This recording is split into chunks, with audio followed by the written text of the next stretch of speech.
Serikali kuwezesha hospitali za kanda kutibu saratani ili kupunguza msongamano wa wagonjwa katika taasisi ya saratani ya Ocean Road jijini Dar es Salaam. Rais wa Ukraine Volodymyr Zelensky amwalika rais wa Marekani Donald Trump kuzuru nchini mwake kabla ya kuonana na rais wa Urusi Vladimir Putin. Na katika michezo, Tanzania yapangwa kundi A fainali za kombe la mataifa Afrika kwa vijana chini ya umri wa miaka 20.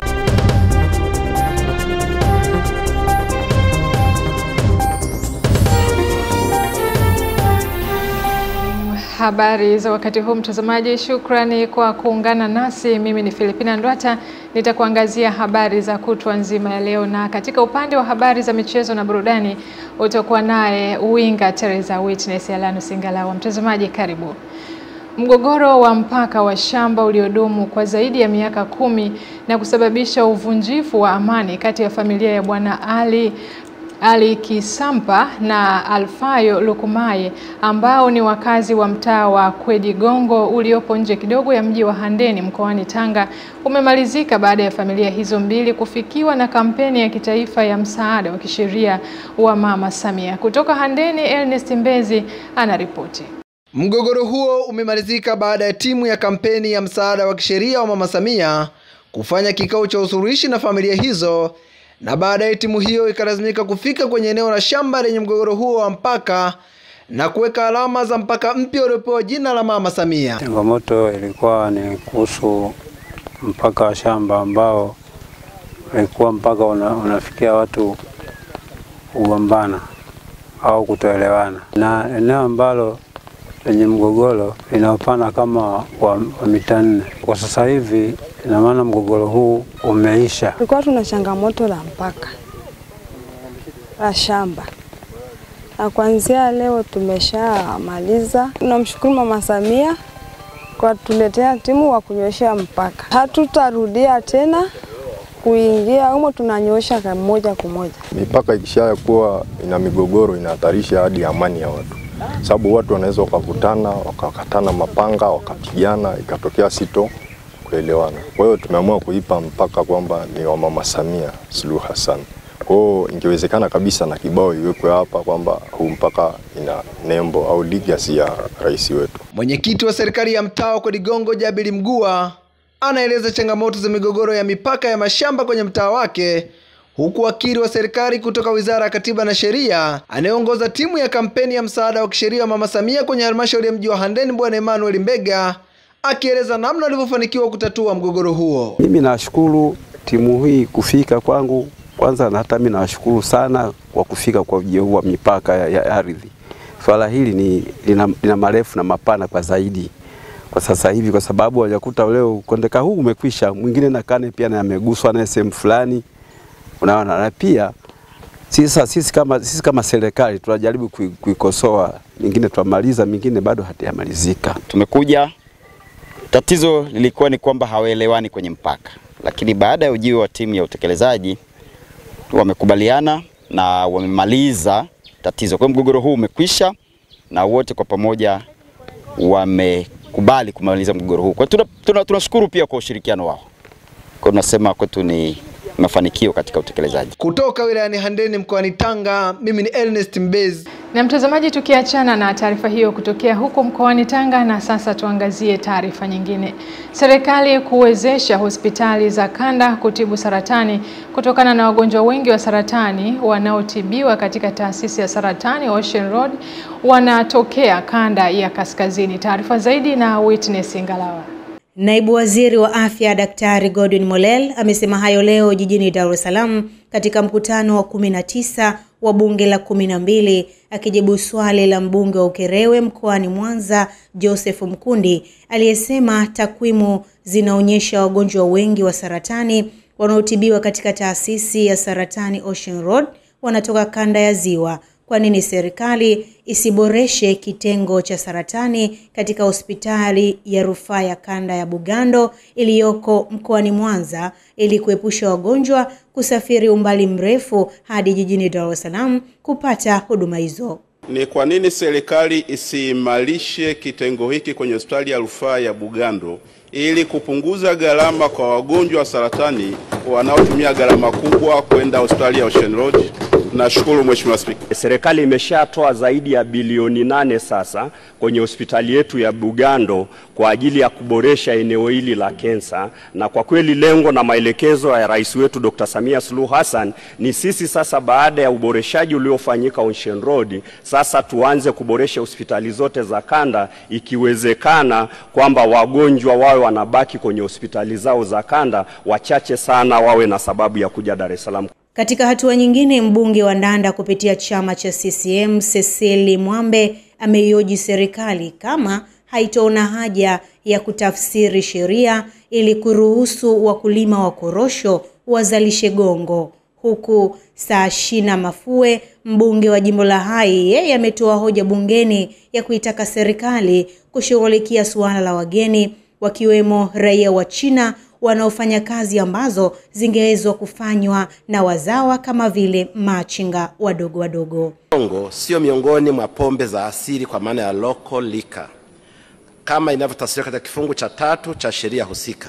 Mheshimiwa Spika, pombe aina ya gongo, machozi ya simba, moshi au umeme kama inavyotafsiriwa na kifungu cha 2 cha sheria ya kudhibiti utengenezaji wa pombe za asili sura 384 Traditional Liquor Control of Distillation Act, inaweza kutengenezwa ikiwa mtengenezaji ana leseni inayotolewa kwa mujibu wa kifungu cha 19 cha sheria ya kudhibiti pombe za asili sura 384.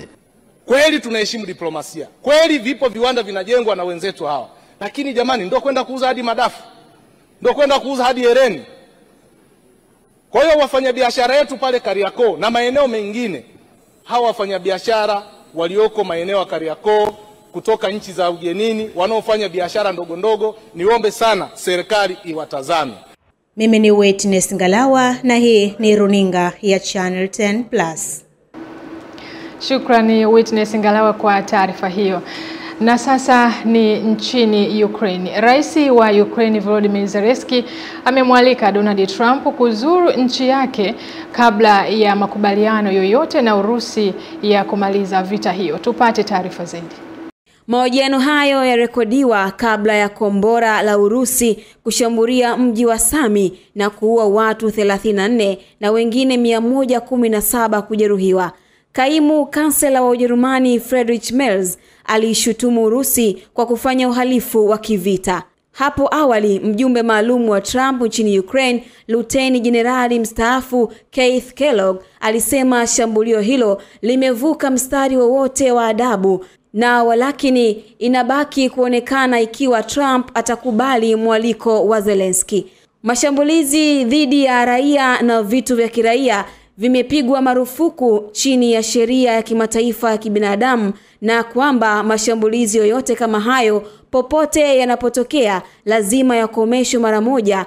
Hata hivyo, kaimu katibu mkuu wa Umoja wa Mataifa Antonio Guterres amesisitiza uungwaji mkono wa Umoja wa Mataifa kwa juhudi za maana kuelekea imani ya haki ya kudumu na ya kina ambayo inasimamia kikamilifu uhuru wa Ukraine kama taifa. Shambulio la mara 2 la makombora la Jumapili limekuwa shambulio baya zaidi dhidi ya raia nchini Ukraine mwaka huu. Umoja wa Mataifa unakadiria kuwa karibu watu milioni 7 wa Ukraine wanaishi kama wakimbizi. Esther Mtebe, Channel 10+. Na mtazamaji, taarifa hiyo inatupa wasaa wa kuangazia taarifa nyingine. Meneja wa bandari kavu Marhubi Evans Rutanjuga Samuel amesema bandari hiyo inakabiliwa na changamoto ya uwepo wa makasha matupu ya kontena, hali ambayo inazorotesha utendaji kazi kwa ufanisi katika eneo hilo la bandari. Meneja bandari kavu ya Marhubi Evans Rutanjuga Samuel ameeleza hayo wakati wa ziara ya baadhi ya waandishi wa habari na watendaji wa shirika la viwango Zanzibar ZBS. Tunashukuru umefika. Changamoto tulionayo ni ya makasha matupu ambayo tayari tumeshaipeleka katika bodi za taasisi za bandari kwa ajili ya kupata meli kwa ajili ya kuondosha hizi makasha matupu. Ziara hiyo ilifanyika hivi karibuni ya kutembelea bandari ya Marhubi na bandari ya Fumba, iliyolenga waandishi wa habari kutambua namna ZBS inapofanya kazi zake katika maeneo hayo ya bandari. Moto ambayo tunaipata, changamoto ambayo pia inawagusa wateja moja kwa moja, hususan pale wanaporudisha makasha matupu, wakikuta makasha matupu hayajatoka. Kwa hiyo ina maana hata ile delivery kwao inakuwa ni changamoto. Kufuatia hali hiyo na baadhi ya wafanyabiashara kudai kuchelewa kupata mizigo yao kutokana na ufinyu wa nafasi ya kushusha mizigo, Waziri wa Ujenzi, Mawasiliano na Uchukuzi Dr. Khalid Saad Mohamed anatembelea bandari hiyo na kutoa maelekezo. Kuanzia sasa, meli zinapokuja na makontena, kama imekuja meli na makontena 300, basi lazima ilazimishwe kuondoka na makontena 600. Na tumekubaliana na ZMT kwamba hazitopata port clearance mpaka tuhakikishe kwamba wamejaza mzigo wa kutosha wa makontena matupu. Wakati hayo yakiendelea bandari ya Maruhubi, msimamizi wa usalama bandari ya Fumba anasema kwa upande wao hali ni shwari na wapo na kazi zinaendelea vyema. Hadi sasa hivi tuna muda wa miaka 2 tangu tumeanza operesheni zetu na tunaendelea na kazi vizuri. Pia ukiangalia bandari yetu imekuwa na ufanisi wa hali ya juu ambako unahakikisha upakuaji wa makontena kwa muda na kwa faida ya watu wa Zanzibar. Ujenzi wa bandari ya Maruhubi na bandari ya Fumba na nyingine katika kisiwa cha Unguja na Pemba ni katika mkakati wa serikali kuleta ufanisi bandarini na kurahisisha shughuli za uingizaji na utoaji wa mizigo nchini. Juma Kasim, Zanzibar. Na sasa ni nchini Algeria. Algeria imewataka wafanyakazi 12 wa ubalozi wa Ufaransa kuondoka nchini humo ndani ya saa 48. Waziri wa mambo ya nje wa Ufaransa Jean-Noël Barrot aliongeza kuwa hatua hiyo inahusishwa na kufunguliwa mashtaka dhidi ya wa Algeria watatu nchini Ufaransa siku ya Ijumaa, mmoja wao akiwa afisa wa ubalozi. Watu hao wanatuhumiwa kuhusika katika tukio la mwaka jana la utekaji nyara wa Amir Bokoz mwenye umri wa miaka 41, mkosoaji wa serikali ya Algeria ambaye inasemekana alipewa hifadhi nchini Ufaransa mwaka 2023. Barrot aliitaka Algeria kuachana na kufukuzwa na akasema Ufaransa iko tayari kujibu mara moja ikiwa wataendelea. Bokoz anajulikana pia kama Amir DZ ameishia Ufaransa tangu 2016 na aliripotiwa kupata hifadhi ya kisiasa mnamo 2023. Alitekwa nyara mnamo Aprili 2024 katika vitongoji vya kusini mwa Paris na kuachiliwa siku iliyofuata, kulingana na wakili wake Eric Provi. Provi aliambia shirika la habari la AFP kwamba Bokoz anakabiliwa na mashambulizi mawili makubwa, moja ni mnamo 2022 na lingine ni jioni ya Aprili 29, 2024. Vyombo vya habari vya Ufaransa viliripoti kuwa alilazimishwa kuingia kwenye gari lililokuwa na watu waliodaiwa kuwa maafisa bandia wa polisi, kisha akaachiliwa siku iliyofuata bila maelezo. Mimi ni Hakini Mwakatobe, Channel 10 Plus. Kutoka huko nchini Algeria na sasa ni nchini Sudan. Kambi ya Zamzam iliyoko karibu na El Fasher inafadhili maelfu ya watu wanaoishi katika hali ya makali ya njaa kufuatia mapigano makali nchini Sudani. Wanamgambo wa RSF wamesema wamedhibiti kambi ya wakimbizi hao ambayo imehifadhi watu waliokimbia makwao Darfur huko kaskazini. Taarifa zaidi na mwandishi wetu. Wakati huo huo, waasi wa RSF wametangaza wanakaribia kuudhibiti kikamilifu eneo la Al Fasher, mji muhimu wa Darfur, wakiendelea kupigana na wanajeshi wa serikali ya Sudan. Mashambulizi mabaya kwenye kambi inayohifadhi mamia kwa maelfu ya watu waliokimbia vita vya wenyewe kwa wenyewe nchini Sudani yameendelea kwa siku ya 3 sasa. Zaidi ya raia 100, miongoni mwao wakiwa watoto 20 na timu ya madaktari, wameuawa katika mfululizo wa mashambulizi yaliyoanza mwishoni mwa juma lililopita katika jimbo la Darfur magharibi mwa Sudan. Siku ya Jumapili, kundi hilo limesema limechukua udhibiti wa Zamzam, lakini likakanusha ripoti za ukatili kwenye kambi hizo za Zamzam na Abu Shok zinazotoa makazi ya muda kwa watu zaidi ya 700,000 ambao wengi wao wanakabiliwa na baa la njaa. Habari za mashambulizi hayo zinakuja katika mkesha ukadhimisha mwaka wa pili wa kuanza kwa vita vya wenyewe kwa wenyewe kati ya RSF na jeshi la serikali ya Sudan. Haji Bwegege, Channel 10 Plus. Naibu Waziri Mkuu na Waziri wa Nishati Dr. Doto Biteko anatarajia kuongoza mazishi ya aliyekuwa mkurugenzi mtendaji wa Shirika la Umeme Tanzania TANESCO Aprili 16 mwaka huu 2025 wilayani Bunda mkoani Mara, ambaye amefariki dunia kwa ajali ya gari katika eneo la Nyatwali wilayani Bunda mkoani Mara Aprili 13 mwaka huu. Musa Makali anafafanua zaidi. Usiku wa kuamkia Machi 13, 2025, gari alilokuwa akitumia aliyekuwa mkurugenzi mtendaji wa Shirika la Umeme Tanzania TANESCO, Mhandisi Boniface Gisima Nyamuhanga, iligongana uso kwa uso na lori katika eneo la Nyatwali wilayani Bunda mkoani Mara na kupelekea umauti wake yeye na dereva wake. Na hapa mkuu wa mkoa wa Mara Kanali Evans Mtambi anafika kutoa pole katika familia hii kisha kutoa ujumbe wa serikali. Tumie fursa hii kutoa pole kwa familia, ndugu, jamaa na marafiki. Naambia kwamba msiba huo sio wa ninyi tu mliokuwa karibu na injinia, bali ni msiba wetu sote. Ni msiba wa Wanamara. Maziko yatafanyika maeneo haya nyumbani, maeneo ya Migungani hapa Bunda, na yatafanyika basi ile tarehe 16. Yataongozwa na Mheshimiwa Biteko, Naibu Waziri Mkuu na Waziri wa Nishati. Maandalizi yanaenda vizuri na tuko hapa kuhakikisha kwamba mpendo wetu tunampumzisha kwa heshima zote. Dereva tayari mwili wake umeshasafirishwa, tulisafisha jana na tayari umeshafika mkoa wa Pwani ambako na yeye anapumzishwa leo. Alikuwa ndio nguzo yetu sisi hapa Mtwashali. Alikuwa ni mtu ambaye ni msikifu sana. Hana maneno wala hana. Mkuu wa mkoa wa Mara hakusita pia kumzungumzia Mhandisi Nyamuhanga. Nimekuwa nikifanya kazi kwa karibu sana na injinia Nyamuhanga. Kuna maeneo mengi amekuwa akinisaidia. Ni maandalizi ya kumpumzisha katika nyumba yake ya milele Mhandisi Boniface Gisima Nyamuhanga hapa katika eneo la Migungani wilayani Bunda mkoani Mara. Mazishi ambayo taongozwa na Naibu Waziri Mkuu na Waziri wa Nishati Daktari Doto Biteko. Kutoka hapa katika eneo la Migungani hapo wilayani Bunda mkoani Mara, jina langu ni Musa Makali na hii ni Channel 10. Naam, Bwana ametoa na Bwana ametoa, jina lake lihimidiwe. Chama cha majaji na mahakimu Tanzania JMAT kimewahakikishia Watanzania kuwa wanachama wake wataendelea kutoa maamuzi kwa haki na kwa kufuata sheria bila kuingiliwa na mamlaka za uteuzi. Taarifa zaidi na Jimmy Mengele. Kauli hiyo imetolewa mkoani Morogoro na Rais wa Chama cha Majaji na Mahakimu Tanzania JMAT, Jaji John Kayoza, alipokuwa akizungumza na wanahabari kuhusu maandalizi ya mkutano mkuu wa uchaguzi wa viongozi wa chama hicho unaotarajiwa kufanyika Aprili 15 mwaka huu mjini Morogoro.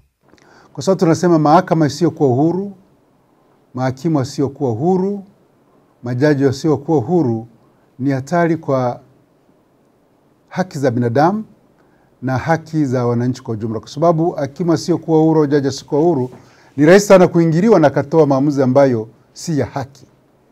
Ni rahisi sana kuingiliwa na akapendelea upande mmoja. Lakini ambaye ni huru kwa msingi ya kwamba, na huru hapa tunamaanisha mambo makubwa kwamba asitishiwe kama usipohukumu hivi utafukuzwa kazi. Kwa hiyo lazima ajira zao zilindwe, na chama chetu kimekuwa kinasisitiza kwamba ajira za majaji na mahakimu zilindwe. Ni ngumu sana, kwa mfano rais akishamteua jaji kumuondoa ni ngumu sana, kusudi isije siku moja katisha kwamba usipohukumu hivi nitakuondoa. Aidha, katika kikao hicho Jaji Kayoza pia amewataka Watanzania kuendelea kuwa na imani na mahakama, akisisitiza kuwa chombo hicho ndicho kinachopaswa kusimamia haki katika jamii, huku hakimu mkazi Lazaro Magai akieleza mkutano huo unatarajiwa kuwa sehemu ya majadiliano ya kina kuhusu mustakabali wa mahakama nchini, ikiwa ni pamoja na kulinda na kuimarisha uhuru wa mahakimu na majaji katika kutenda kazi yao ya kikatiba. Ndugu waandishi wa habari na wananchi, chama cha majaji na mahakimu kina uongozi. Uongozi wake kinaongozwa na mkubwa wa chama hicho ambaye anajulikana kama rais wa chama cha majaji na mahakimu, anakuwa na makamu wa rais wa chama hicho, lakini kinakuwa kina katibu wa chama na katibu msaidizi wa chama, kina mweka hazina, lakini pia kina katibu mwenezi. Na tutarajii na haijawahi kutokea uchaguzi aidha kwenda kinyume na matakwa ya wanachama, kwa maana ya aidha wizi wa kura, kwa sababu ni uchaguzi ambao unafanyika wazi. Jimmy Mengele, Channel 10, Morogoro. Waziri wa Viwanda na Biashara Dr. Selemani Jafo, ambaye ni mbunge wa jimbo la Kisarawe, ameiagiza ofisi ya mkurugenzi mtendaji wa halmashauri ya wilaya Kisarawe kujenga zahanati maalum yenye muuguzi katika shule ya sekondari ya wasichana ya Joketi Mwegelo ili kuwapa wanafunzi huduma muhimu za afya kwa haraka. Taarifa kutoka Kisarawe inasomwa hapa studio. Maagizo hayo yametolewa na Waziri Jafo baada ya kupokea ombi kutoka kwa wanafunzi kusogezewa huduma za afya shuleni hapo, ambapo kwa sasa ina zaidi ya wanafunzi 1700 wa kidato cha kwanza hadi cha 6 wanaotegemea zahanati ya kijiji cha Muhaga, hali iliyopelekea zahanati hiyo kulemewa kutokana na huduma kwa wanakijiji pamoja na wanafunzi hao. Tulijenga zahanati hapa ya wapi? Ya Muhaga. Lakini hapa tuna watoto wengi sasa. Tuna watoto 1000 plus. Hawa watoto ni wengi. Kwa hiyo kamwambie pale mkurugenzi, ikiwezekana tuangalie jinsi gani tutafanya, tutatengeneza chumba hapa maalum kiwe kama zahanati kama ilivyokuwa kwa ndugu yako wa Minaki. Hata tukipata mtaalamu mmoja tu mwanamama wa kuwasaidia itasaidia sana. Kwa hiyo kamwambie mkurugenzi kwamba tuanze mchakato wa kutenga chumba maalum au kujenga chumba maalum kuhakikisha kwamba tunamleta mtaalamu wa afya hapa, anaanza kutoa huduma hapa shuleni kwa watoto wetu kuweza kuwasaidia hawa. Mkuu wa shule hiyo Madam Maria Mpunga amesema licha ya jitihada zinazofanywa kuboresha ufaulu shuleni hapo, bado wanakabiliwa na uhaba wa maabara unaokidhi kama ya wanafunzi wa michepuo ya sayansi. Changamoto ya maabara kama watoto walivyosema, shule yetu ina science pure, kwa hiyo changamoto sometimes zinatupelekea kidogo kurudi nyuma, kutokuwa imara ile inavyotakiwa. Shule ya sekondari ya wasichana ya Joketi Mwegelo inatarajia kutoa wanafunzi wa awamu ya 3 ya kidato cha 6 ikiwa na rekodi nzuri ya ufaulu katika mitihani ya kitaifa. Ukosefu wa gari la shule pindi inapotokea dharura ya ugonjwa kwa mwanafunzi.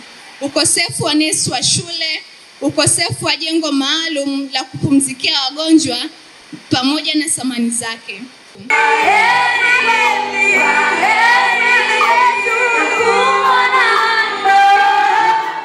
Mimi ni Witness Ngalawa na hii ni Channel 10. Na mtazamaji, taarifa hiyo kutokea huko Kisarawe ndivyo ambavyo inatoa wasaa wa Winga Teresa kuwepo hapa kukuangazia habari za michezo pamoja na burudani. Mtazamaji, unaendelea kufuatilia taarifa ya habari kutokea hapa Channel 10 Plus.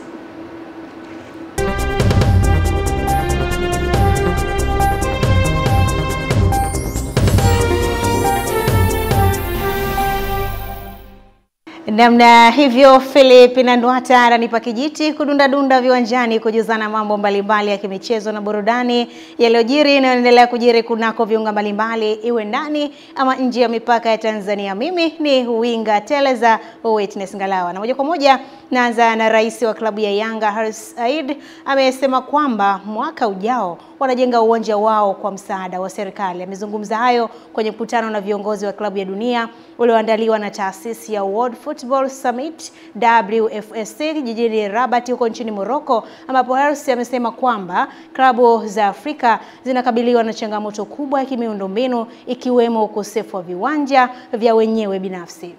In Africa we have a lot of challenges. One of them that you've mentioned is infrastructure.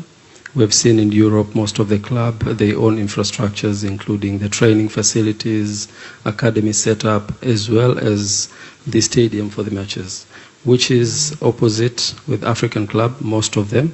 You cannot develop the players to the best level if you don't have infrastructure.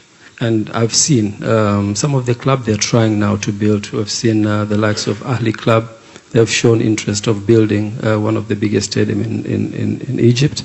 I'll give you an example of my club, Young Africans. It's one of the oldest football club, 90 years of age, but to be honest, we haven't owned the stadium of our own. But based on our leadership, with the help of the government, in the next 1 year we'll be building a stadium. I can tell you from 2021 we won everything in Tanzania, including the league, FA Cup, but as well as on the continental level, we managed to go all the way to the final of CAF Confederation. So there is more that we can collaborate with Europeans, not only selling players. We can learn their system, we can learn their administration style, we can learn how are they performing and customize based on our countries and our culture and be able to do very well. Tanzania imepangwa kundi A katika fainali za kombe la mataifa ya Afrika kwa vijana chini ya umri wa miaka 20 AFCON zinazotarajiwa kufanyika kuanzia Aprili 27 hadi Mei 18 mwaka huu, pamoja na wenyeji Misri, Zambia, Sierra Leone pamoja na Afrika Kusini. Katika draw hiyo iliyofanyika jana makao makuu ya chama cha soka huko Misri, EFA jijini Cairo, mabingwa wa kihistoria wa michuano hiyo Nigeria waliotoa mara 7 taji hilo wameangukia kundi B pamoja na Tunisia, Kenya na Morocco. Nao mabingwa watetezi Senegal wameangukia kundi C wakiwa pamoja na Jamhuri ya Afrika ya Kati, Jamhuri ya Kidemokrasia ya Kongo pamoja na Ghana. Washindi wawili wa makundi yote wataungana na washindi watatu bora wawili wa makundi yote kwenda hatua ya robo finali ya michuano hiyo itakayofikia tamati Mei 18. Ikumbuke kwamba timu 4 zitakazofanikiwa katika hatua ya nusu finali moja kwa moja za kuwa zimejikatia tiketi ya kwenda kwenye finali za kombe la dunia za FIFA chini ya umri wa miaka 20 zitakazofanyika nchini Chile baadaye mwaka huu.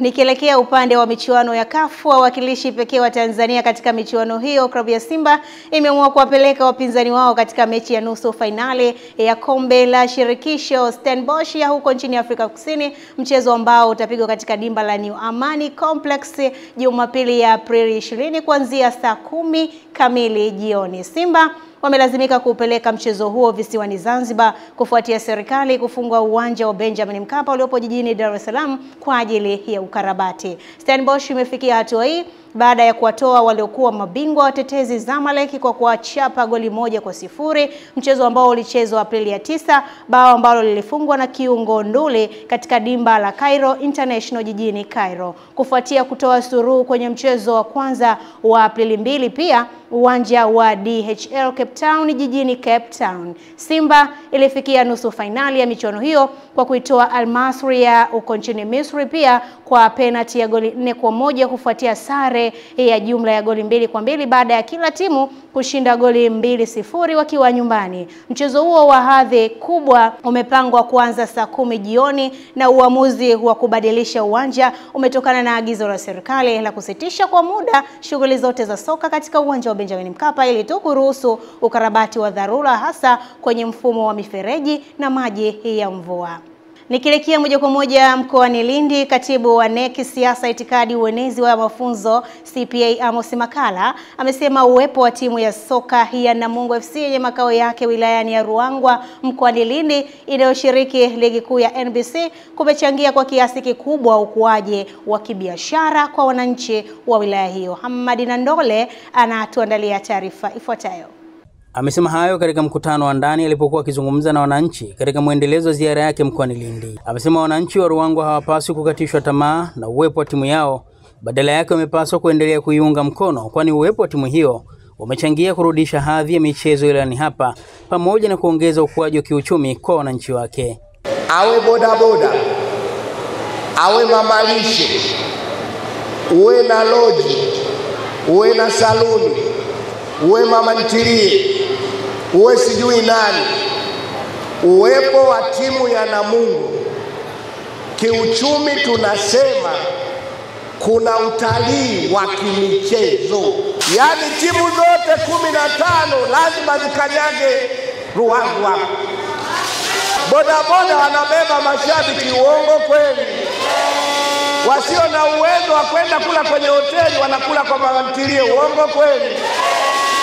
Na wahusia, msiache Namungo, endeleeni kuijenga Namungo ili muendelee kukuza la uchumi katika wilaya ya Ruangwa na mkoa wa Lindi. Aidha, CPA Makala amesema wananchi wa Ruangwa wanapaswa kujivunia kuwa na timu inayomiliki uwanja wake wenyewe, tofauti na timu zingine za ligi kuu ambazo tangu kuanzishwa kwake hazijawahi kumiliki uwanja wenye hadhi ya kuchezewa ligi kuu.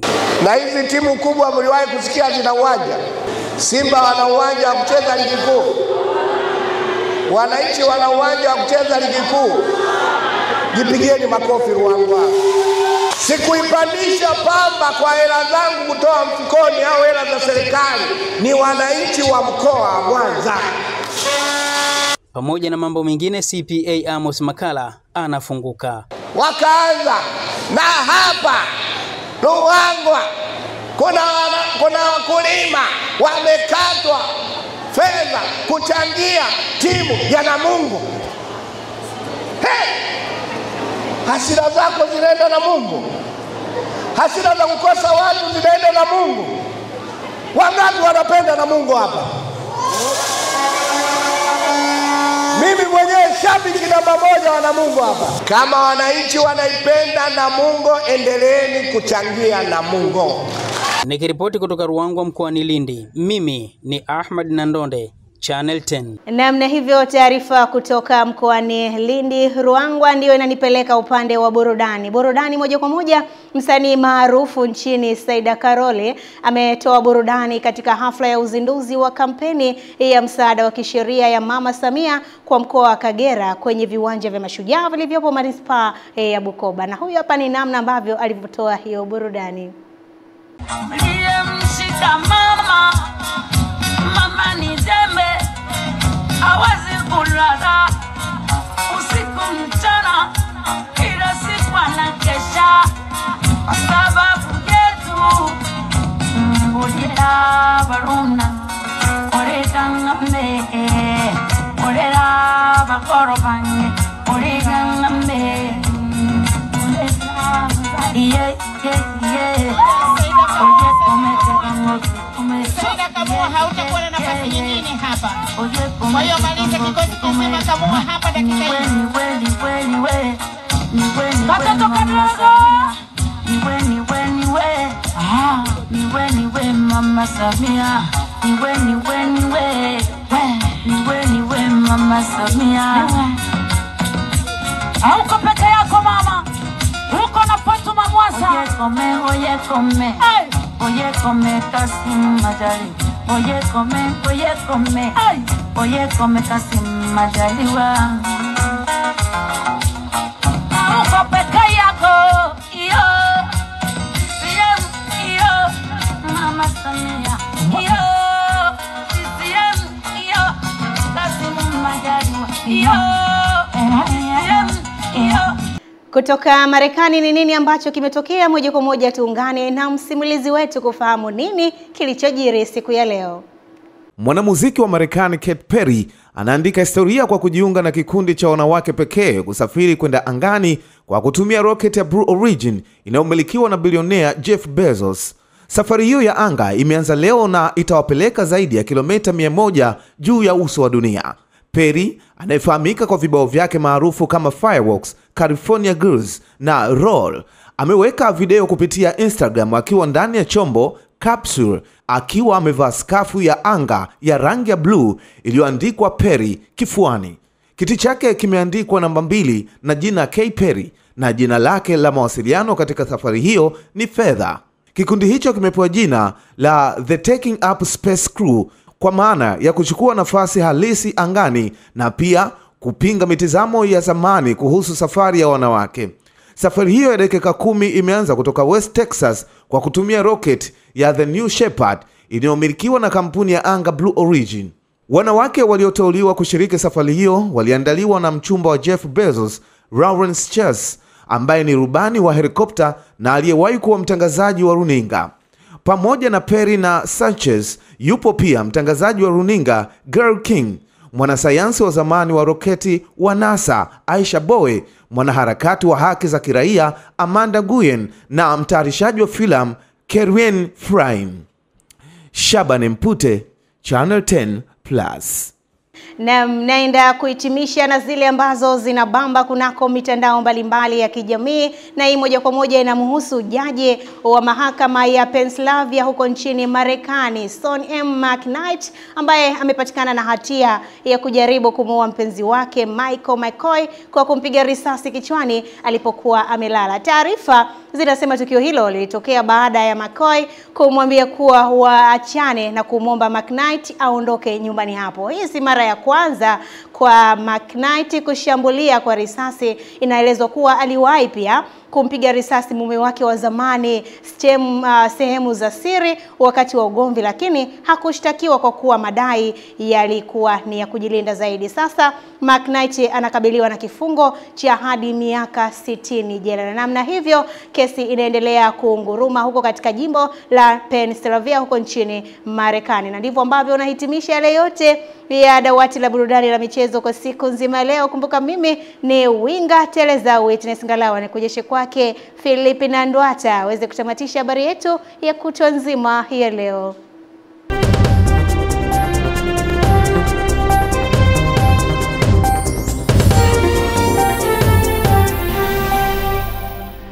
Namna hiyo Winga Teresa Witness Elano Singalawa ndivyo ambavyo anatamatisha habari za michezo pamoja na burudani. Nami mtazamaji, ulikuwa nami katika upande wa habari za kutwa nzima ya leo. Filipina Ndwata, nikutakia utazamaji mwema wa vipindi vyetu vinavyoendelea kutokea hapa, na nikutakie pia usiku mwema. Kwaheri.